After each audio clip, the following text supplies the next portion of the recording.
Bismillahirrahmanirrahim. Assalamualaikum warahmatullahi wabarakatuh. Alhamdulillah wa kafa. Wassalatu wassalamu ala nabiyil mujtaba Sayyidina Muhammad ibn Abdullah al-Mustafa wa ala alihi wa ashabihi wa mawala amma ba'd.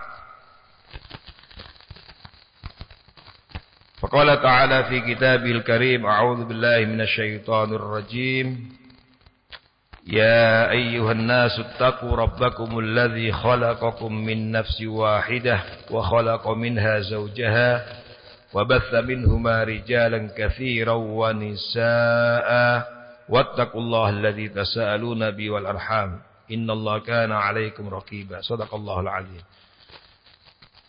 Ma'asyiral muslimin wal muslimat hafizakumullah. Alhamdulillah, kita bersyukur kepada Allah Subhanahu wa taala yang telah memberikan kemudahan kita berada di Raudhah min Riyadil Jannah, taman dari taman surga Allah di dunia. Semoga sebagaimana Allah mudahkan kita saat ini berada di taman dari taman surga Allah di dunia, semoga kita semuanya nantinya dimudahkan Allah dimasukkan ke dalam taman dari taman surga Allah di akhirat nanti. Amin ya rabbal alamin. Qala al-Imam al-Bukhari rahimahullah, al-Imam Bukhari dalam kitab Al-Adab al-Mufrad mengatakan bab silaturrahim tazidu fil umr.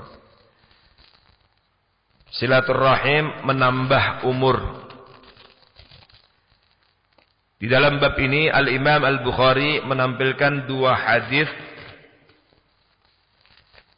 dan keduanya telah diteliti oleh para ulama, dua-duanya sahih. Ada perbedaan redaksi sedikit. Kedua hadis ini, yang hadis pertama diriwayatkan oleh sahabat Anas bin Malik, yang kedua sahabat Abu Hurairah radhiyallahu anhu. Al-Imam Bukhari mengatakan haddatsani Abdullah bin Salih qala haddatsani Al-Laits qala akhbarani Uqail an Ibn Shihab qala. Ibn Shihab di sini adalah salah seorang ulama. Kalau kita belajar hadis maka kita tidak boleh lupa dengan sosok ulama Ibn Shihab ini, karena beliau inilah ulama yang pertama kali membukukan hadis. Diakui beliau adalah awwalu man dawwana al-hadis. Untuk diketahui bahwa pada zaman Sayyidina Umar bin Khattab radhiyallahu anhu, ketika beliau jadi khalifah, beliau ingin punya inisiasi, ingin menghimpun hadis. Karena pada saat itu hadis itu ada di hafalan para sahabat. Tapi beliau ragu. Sampai kemudian beliau istikharah. Sampai sebulan. Ketika beliau minta pendapat dari para sahabat-sahabat yang masih hidup saat itu, mereka semuanya setuju. Ini adalah kebijakan yang baik, wahai khalifah. Tetapi beliau ragu. Sampai beliau perlu istikharah, minta petunjuk dari Allah. Tapi sampai sebulan, akhirnya beliau membatalkan. Kenapa? Beliau masih melihat kondisi saat itu ada kekhawatiran. Nanti masyarakat mencampur aduk antara Al-Quran dengan hadis. Dan tentu saja kekhawatiran pada zaman itu sangat bisa dimaklumi. Peralatan tulis sangat terbatas. Al-Quran bahasa Arab, hadis pun bahasa Arab. Kalau kemudian hadis dikodifikasikan, maka sementara peralatan yang digunakan untuk menulis saat itu adalah kulit, pelepah kurma, sehingga beliau merasa khawatir, jangan-jangan nanti orang mencampur antara Al-Quran dengan sunnah, dengan hadis. Akhirnya beliau batalkan. Sehingga sampai beliau wafat belum dibukukan hadis itu. Masuklah Khalifah Utsman bin Affan juga demikian sampai kemudian masuk Khalifah Abbasiyah. Nah, di saat Umar bin Abdul Aziz, Umar bin Abdul Aziz ini ada turunan dari Sayyidina Umar. Jadi khalifah, beliau melihat sahabat udah banyak yang wafat, ulama juga ini, maka beliau merasa khawatir kalau tidak dibukukan maka akan punah, hilang seiring dengan wafatnya para sahabat dan ulama tabi'in pada saat itu. Maka disitulah kemudian beliau menyurati beberapa pejabat-pejabat di daerah-daerah dan termasuk kepada para ulama, tolong kumpulkan hadis Nabi, dan terhimpunlah hadis itu di antara ulama yang diakui pada saat itu merespon instruksi dari Umar bin Abdul Aziz rahimahullah adalah Muhammad Ibn Syihab ini. Ibn Syihab Az-Zuhri, dikenal dengan Imam Ibn Syihab Az-Zuhri. Dan beliau adalah ulama yang banyak diambil dari silsilah riwayat hadisnya oleh Imam Bukhari Muslim. Bahkan termasuk dianggap silsilah zahabiyah, silsilah emas. Ya. Jadi termasuk silsilah para perawi hadis yang dianggap emas, dan disitulah kemudian beliau dikenal awwalu man dawwana al-hadis. Dan setelah itu berkembanglah pembukuan hadis sampai masuk era abad ketiga Hijriah dengan dibukukannya kitab-kitab Indo hadis. Pada saat itu muncul Sahih Bukhari, Sahih Muslim, Sunan Abi Dawud, Sunan Tirmidzi, Sunan Ibnu Majah, Sunan Nasa'i, dan seterusnya dan seterusnya. Maka ketika kita melewati perawi ini, kita harus mengenal bahwa beliau sangat besar jasanya mengawal orisinalitas ajaran Nabi melalui pembukuan hadis. Beliau berkata, akhbarani Anas ibn Malik. Jadi di antara guru Imam Ibn Syihab itu adalah Anas bin Malik. Anas bin Malik adalah sahabat Nabi SAW.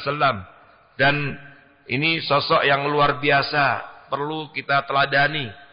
Ya, Anas bin Malik ini mendedikasikan hidupnya untuk melayani Nabi. Bahkan beliau sampai 10 tahun melayani Rasulullah SAW. Ya, kalau sekarang mungkin seperti sekpri atau asprinya membawakan ya kebutuhan Nabi untuk wudunya, untuk dan seterusnya. Sejak umur 10 tahun beliau sudah dalam tanda petik diwakafkan oleh ibunya Ummu Sulaim kepada Rasulullah SAW. Nah, ini Ummu Sulaim juga menarik, sahabiah wanita ini. Pada saat banyak ya sahabat-sahabat yang lain ingin memberikan andil kontribusi untuk dakwah perjuangan Rasulullah SAW, dia berpikir tabungan nggak punya, finansial nggak punya, apa yang bisa saya sumbangkan? Langsung beliau ingat anaknya, Anas yang masih kecil, lalu diajak Anas menemui Rasulullah SAW dalam tanda petik ingin semacam diwakafkan untuk melayani kebutuhan Rasulullah SAW sampai 10 tahun. Nah, Anas ibnu Malik memanfaatkan kesempatan, kedekatan, dan melayani sosok manusia terbaik, Imamul Muttaqin, Khatamun Nabiin Rasulullah SAW ini dimanfaatkan untuk belajar. Mergo ilmu dari Rasulullah SAW, direkam semua kehidupan Nabi, sampai akhirnya beliau tercatat sebagai ulama yang atau dari kalangan sahabat yang banyak meriwayatkan hadis. Jadi tidak sekedar sebagai asprinya, sekprinya, atau staf ahlinya, tapi beliau memanfaatkan betul dalam melayani Nabi untuk diambil ilmunya, direkam kehidupan Nabi. Karena hadis itu kan ucapan, perbuatan, termasuk persetujuan Nabi. Direkam semua, dihafal, sehingga beliau kemudian tercatat masuk ranking ketiga dari sahabat yang paling banyak meriwayatkan hadis. Sehingga kita banyak dapat ajaran dari Nabi, diantaranya melalui Anas ibnu Malik. Karena yang pertama adalah Abu Hurairah radhiyallahu anhu, ranking pertama dengan 5.374 hadis. Lalu ada Abdullah ibnu Umar ibn Khattab, putra Sayyidina Umar, dengan 2.630 hadis. Lalu Anas ibnu Malik yang selama 10 tahun melayani Nabi itu karena beliau dikenal dengan khadimu Rasul SAW, tercatat ada 2.286 hadis. Salah satunya hadis ini. Dan pada saat yang sama beliau mendapatkan kesempatan emas, termasuk di antara sahabat yang didoakan secara khusus oleh Rasulullah SAW. Mungkin ini salah satu bentuk perhatian Nabi, karena tiap hari mendampingi Nabi, melayani Nabi, kebutuhan dan urusan Nabi banyak dibantu, maka Rasulullah SAW memberikan perhatian khusus sampai didoakan. Apa doanya? Allahumma akthir malahu, ya Allah, perbanyak hartanya. Wa waladahu, perbanyak anaknya, keturunannya. Wa barik lahu, berkailah hidupnya, rizkinya. Wa adkhilhul jannah, berkailah umurnya juga. Wa adkhilhul jannah, dan masukkan Anas ke dalam surga. Doa yang kita semuanya pingin seperti itu. Dan ketika Rasulullah SAW sudah mendoakan sahabatnya, pasti terkabul. Setelah Rasulullah wafat, beliau masih muda, usianya sekitar 20 tahun. Dan kemudian beliau memaksimalkan hidupnya, dan apa yang didoakan Nabi menjadi kenyataan. Beliau kemudian tumbuh berkembang menjadi aktsarun nasi malan, sahabat yang kaya raya dengan berbagai macam bisnis yang dijalaninya. Lalu sahabat yang banyak anaknya, ya, didoakan banyak anak, menjadi kenyataan banyak anaknya. Bapak Ibu tahu anaknya berapa? 120-an jumlah anaknya. Kita punya anak 5, 6 aja absen, kadang-kadang suka keliru. Ini 120-an jumlah anak Anas ibnu Malik. Jangan tanya bininya berapa. Artinya Masya Allah, berkah. Lalu panjang umurnya, didoakan panjang umurnya. Bahkan dicatat dalam sirah itu beliau konon umurnya lebih dari 100 tahun. Karena beliau wafat tahun 93 Hijriah. Dan bukan hanya banyak anak, sibuk dengan bisnisnya, kaya raya. Tapi beliau tercatat punya andil dan kontribusi besar mengawal, menjaga kemurnian ajaran Nabi melalui hadis yang diriwayatkannya. Sehingga masuk ranking ketiga tadi dari sahabat yang banyak meriwayatkan hadis. Beliau meriwayatkan hadis anna Rasulullah sallallahu alaihi wasallam qala, sesungguhnya Rasulullah sallallahu alaihi wasallam bersabda, apa? Man ahabba, ini riwayat Anas, man ahabba, barang siapa yang ingin ayyubsatalahu fi rizqihi, dilapangkan, dijembarkan, dilapangkan rizkinya, wa ayyun sa'alahu fi atharihi, dan dipanjangkan umurnya, ditambah umurnya. Apa kata Nabi? Falyasil rahimah, maka hendaknya ia rajin menyambung silaturahim. Kalau riwayat Abu Hurairah bunyi riwayatnya man sarrahu ayyubsatalahu fi rizqi, barang siapa yang ingin dilapangkan rezekinya, wa ayyun sa'alahu fi athari falyasil rahimah, mirip dipanjangkan umurnya, hendaknya ia rajin silaturahim. Ma'asyiral muslimin wal muslimat hafizakumullah. Hadis ini mempertegas betapa dahsyat pengaruh silaturahim bagi kehidupan seseorang. Ada dua keuntungan besar yang pasti akan diraih bagi mereka yang rajin menyambung silaturahim. Pertama apa? Ayyubsatalahu fi rizqihi, yaitu dilapangkan rizkinya. Bagaimana dilapangkan rizki? Dilapangkan rizki itu dengan diberikan banyak jalan oleh Allah, tumbuh dan berkembang rizkinya, dan apa yang diupayakan, diusahakannya terus bertambah. Diberkahi oleh Allah. Jadi tumbuh dan berkembang dan juga diberkahi. Ada al-khair al-mustakir. Karena ada orang yang mungkin hartanya secara angka mungkin naik.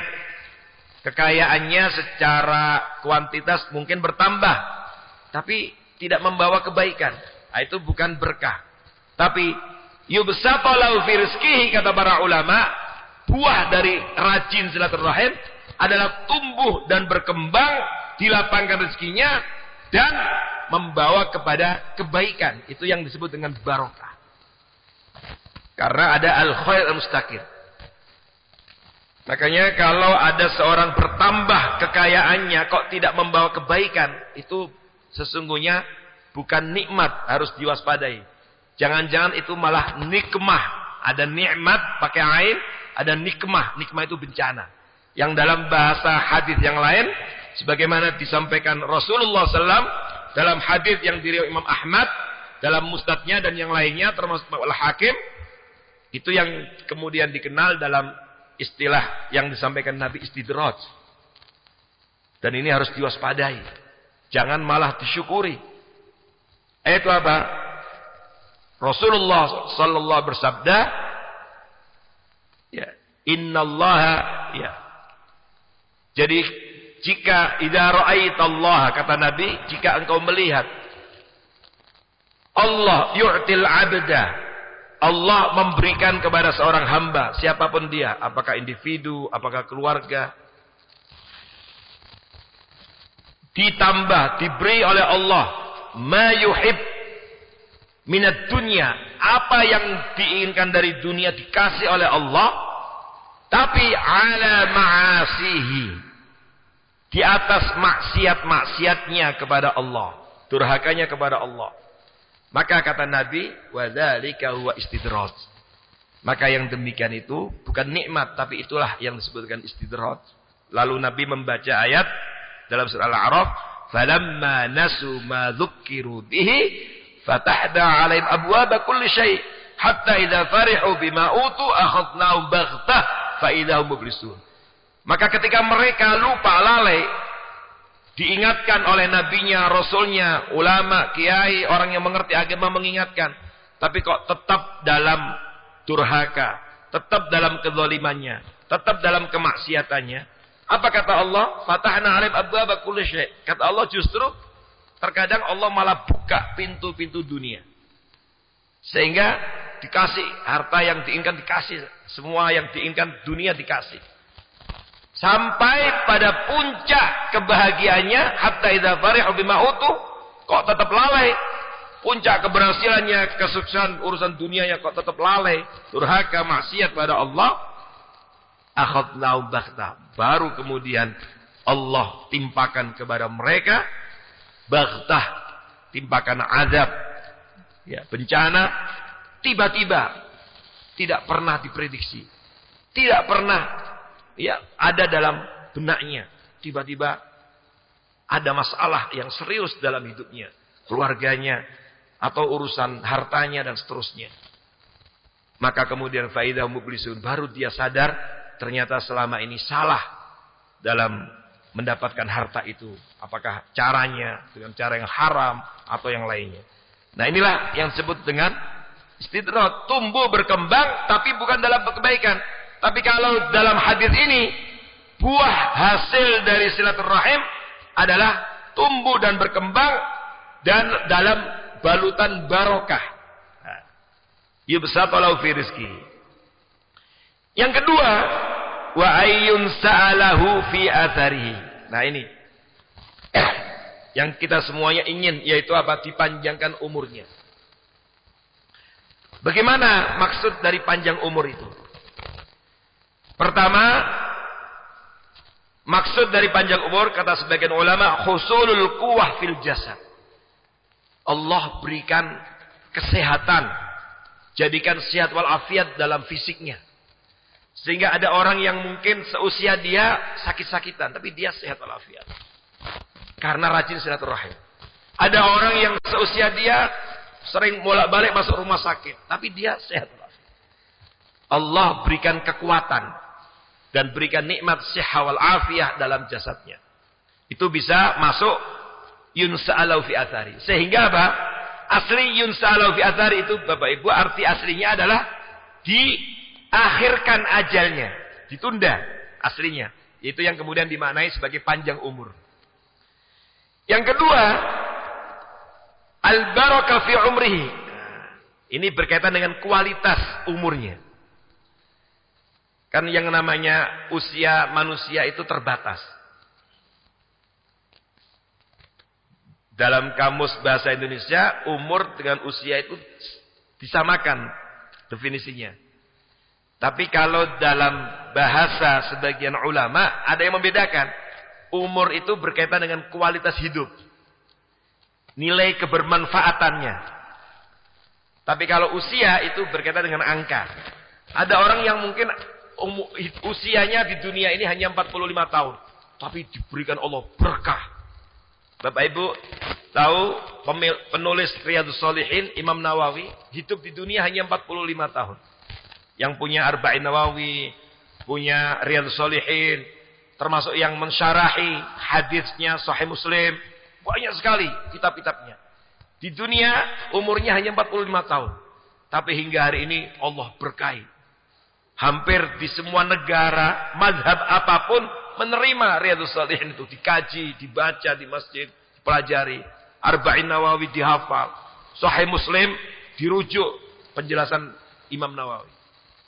Di dunia usianya hanya 45 tahun, tapi Allah berkahi umurnya. Imam Asyuti juga sama, yang penulis kitab Tafsir Jalalain, mungkin kita pernah dengar Tafsir Jalalain.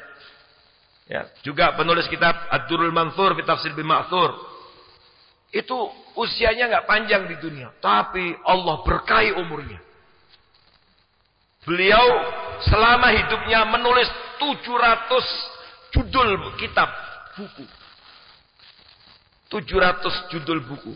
Yang kata para ulama, kitab-kitabnya itu melebihi umurnya, melebihi usianya. Kalau dihitung, produktif sekali. Umurnya diberkahi Allah Subhanahu wa taala. Nah, ini termasuk di antara yunsalau fi athari. Bayangkan 700 judul, ada yang besar, ada yang berjilid-jilid, dan beliau ini dikenal sebagai rajulun mausu'i, Imam Suyuti ini. Wafat tahun 911 Hijriah. Sekarang kita 1447 Hijriah. Dikenal dengan rajulun mausu'i, ulama ensiklopedi. Sehingga tidak ada disiplin ilmu apapun kecuali beliau punya tulisan kitab tentang itu. Bukan hanya tafsir, bukannya hadis, bahkan sampai ilmu astronomi punya. Bahkan sampai kedokteran. Beliau punya tulisan kitab tentang ilmu kedokteran dalam Islam. Ini dahsyat luar biasa. Makanya diberkahi umurnya. Ada orang-orang yang di dunia tidak panjang usianya, tapi Allah berkahi. Nah, ini juga maksud yunsalau fi athari. Atau juga diberikan taufik oleh Allah dalam ketaatan. Usianya tidak panjang, tapi Allah berikan keberkahan sehingga menjadi orang yang taat luar biasa. Nilai kebermanfaatannya dirasakan oleh banyak orang. Apakah dengan skillnya, apakah dengan gagasan dan ide cerdasnya, apakah dengan tenaganya, apakah dengan ilmunya dan seterusnya.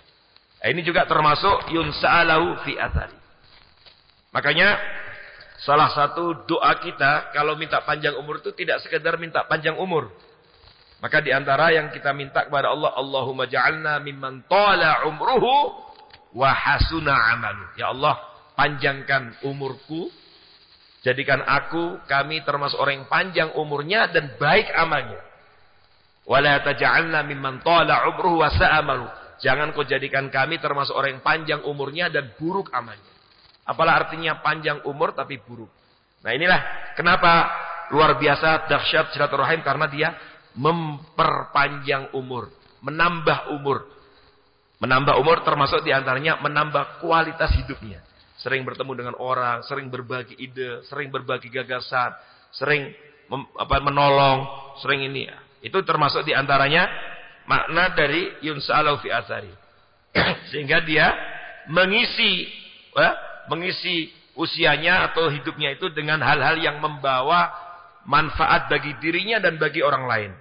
Ya, bagi orang lain. Ini termasuk yunsa'alau fi athari. Yang ketiga termasuk yunsa'alau fi athari adalah ya, betul-betul umurnya bertambah secara angka. Nah, ini Usia umat Muhammad kan kata Nabi, usia umatku antara 60-70 tahun. Dan sedikit sekali yang melebihi itu. Dia bertambah. Dan wajahnya lebih muda dari orang-orang seusianya. Maka orang yang rajin silaturahim itu kelihatan lebih muda.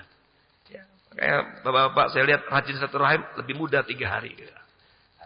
Jadi lebih muda.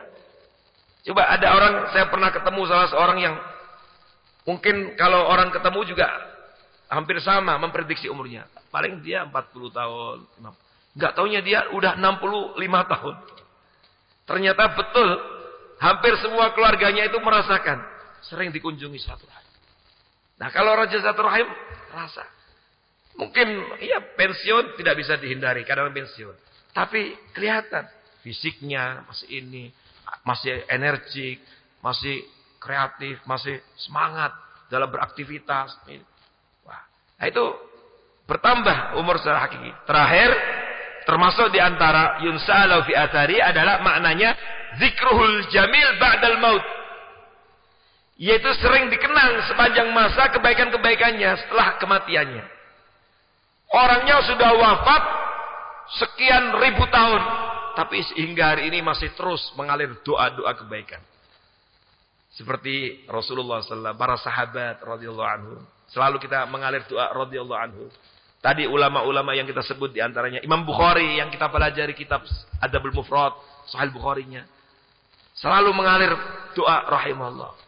Kita membaca kitabnya seakan beliau masih hidup sekarang. Orang yang sudah wafat ribuan tahun. Ya. Wafat pada abad ketiga Hijriah. Tapi hingga hari ini masih dikaji, dipelajari. Masya Allah. Terus mengalir doa-doa. Inilah yang seperti dibaca atau di doa yang sering diucapkan oleh Nabi Yuna Ibrahim. Yang kemudian diabadikan dalam Al-Quran. Dan kita semuanya berkepentingan memohon kepada Allah dengan doa yang sama. Yaitu Nabi Ibrahim berdoa, waj'alli lisana sidqin fil akhirin. Ya Allah, jadikanlah aku lisana sidqin, buah tutur yang baik bagi generasi-generasi yang akan datang. Dan inilah yang harusnya kita perjuangkan. Kita terbatas usia kita di dunia. Tapi kita berharap masyarakat, siapapun yang berinteraksi dengan kita, merasakan manfaatnya, sehingga terus mendoakan kita, melapangkan kubur kita, menerangi kubur kita. Sehingga ketika disebut si A, si B, rahimahullah, rahimahullah. Dan di sini pentingnya, sebagai pegawai yang baik, sebagai pejabat yang baik, sebagai pemimpin yang baik, supaya terus dikenang kebaikan. Sehingga terus mengalir doa-doa kebaikan. Sebagai orang tua yang baik, suami yang baik, istri yang baik, anak yang baik. Sehingga ketika disebut namanya, mengalir doa-doa. Dan ini termasuk yunsa'alau fi athari, panjang umur. Sudah wafat sekian tahun, terus dikenang kebaikannya. Disebut jejak-jejak kebaikannya. Disebut ya, produk-produk kebaikannya. Amal-amal solehnya. Setelah wafat, setelah meninggal dunia. Ini juga termasuk panjang umur. Ini yang kemudian dikenal dengan panjang umur secara maknawi. Jadi ada panjang umur hissi, angkanya bertambah, usianya betul, gara-gara rajin silaturahim, di atas rata-rata usia manusia umumnya, tapi juga ada panjang umur secara maknawi, di antaranya kebaikannya terus dikenang, karena dia rajin silaturahim, sering banyak meninggalkan banyak jejak kebaikan, di antara keluarganya, kawan-kawannya, kerabatnya, mitra kerjanya, sehingga akhirnya terus menjadi buah tutur yang baik dan mengalirlah doa-doa kebaikan baginya. Inilah Bapak Ibu saudara sekalian tentang keutamaan silaturahim, dan inilah yang terus harus kita laksanakan, lakukan, sehingga Allah berikan kepada kita dua kemuliaan tadi, keutamaan tadi, yaitu dilapangkan rezekinya dan dipanjangkan umurnya. Semoga kita semuanya dimudahkan Allah untuk mengamalkan silaturahim dalam kehidupan kita, sehingga kita pun mendapatkan dua kemuliaan dan keistimewaan. Amin. Amin ya rabbal alamin. Barakallahu fikum. Aqulu qouli hadza wa astaghfirullah li wa lakum wa fawqa kulli dhi'in alim. Assalamualaikum warahmatullahi wabarakatuh.